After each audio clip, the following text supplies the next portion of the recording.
আমারে কয় সুন্দরী তুমি কে বলে? ইয়া আমার এক্সচেঞ্জ স্যারে ভাই নাম কি?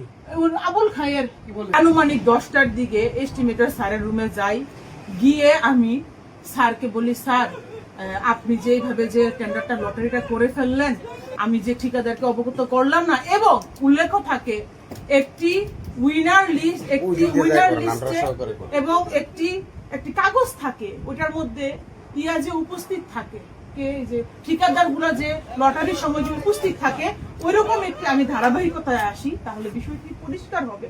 আমার কষ্ট হইতেছে কথা কইতে, আমি আমার চাকরির মনে হইতেছে আমার চাকরিটা চাইব না, আমি এত বিস্তারিত কইতেছি, মনে হয় চাকরিটা চাইব গা। আমি কইলাম স্যার আমার তো চাকরি চাইব গা, লটারির সময় কেডা কেডা উপস্থিত ছিল, এই কাগজ করলেন না কি রে? আমি এই কথা কইয়া এস্টিমেটর টিপু স্যারের রুমেতে বাইরে আইছি পরে খুব দূর পরে আমার এক্সচেঞ্জ স্যারে ডাইছে, মনে হয় এমরান্ডে দিয়া 900 প্রহরী এমরান্ডে দিয়া মনে ডাহাইছে। আমি গেলাম, আমি যাইয়া দেখি রুমটার ভিতরে কম পক্ষে 60টা বেড়া বয়ে রইছে।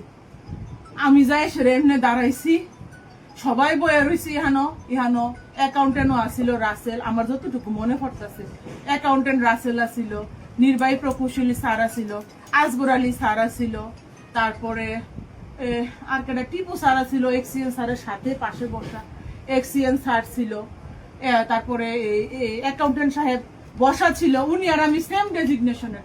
আমি গেছি কথা বলতে, উনি বসা, আমি দাঁড়াই রইছি।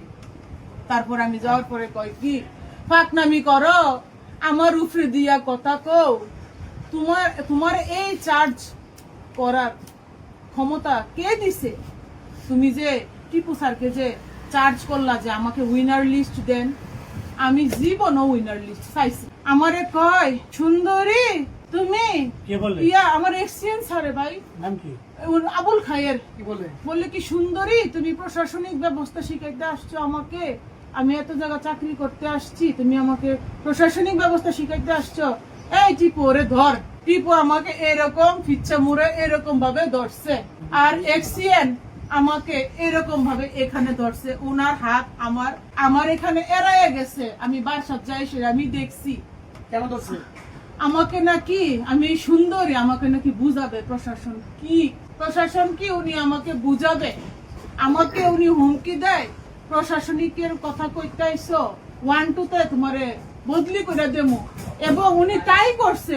6 ঘন্টার ভিতরে আমার কুমিল্লা থেকে পটুয়াখালী বদলি করছে। আমি একটা ডায়াবেটিসের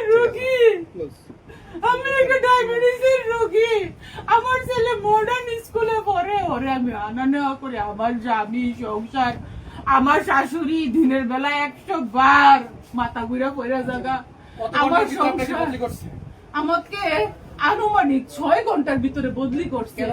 আপনাকে যে হেনস্থা করছে কখন করছে? আমাকে 21 তারিখ সকাল আনুমানিক 10টার পরে ওনার রুমে যাওয়ার পরে আমাকে 21 তারিখ, আর এরপরে 6 ঘন্টার মধ্যে বদলি করেছে। জি, এরপরে 6 ঘন্টার মধ্যে বদলি করছে, এবং আমি মাথা ঘুরে ওখানে পড়ে গেছি একবার। পরে আমি উপায় বুদ্ধি না দেখতেছি এখানে সবাই নীরব দর্শক ভূমিকা পালন করতেছে, এই জন্য আমি উপায় বুদ্ধি না দেখে আমি স্থানীয় ঠিকাদারকে ফোন দেই, এবং আমি আমার নিরাপত্তার জন্য আমি আমার স্বামীকে কল দেই। ওই মুহূর্তে আমি নিরাপত্তাহীনতায় ভুগতেছিলাম। আপনাকে ওই হেনস্থা করা হয়েছে, আপনি অন্যায় কাজের বিরুদ্ধে প্রতিবাদ।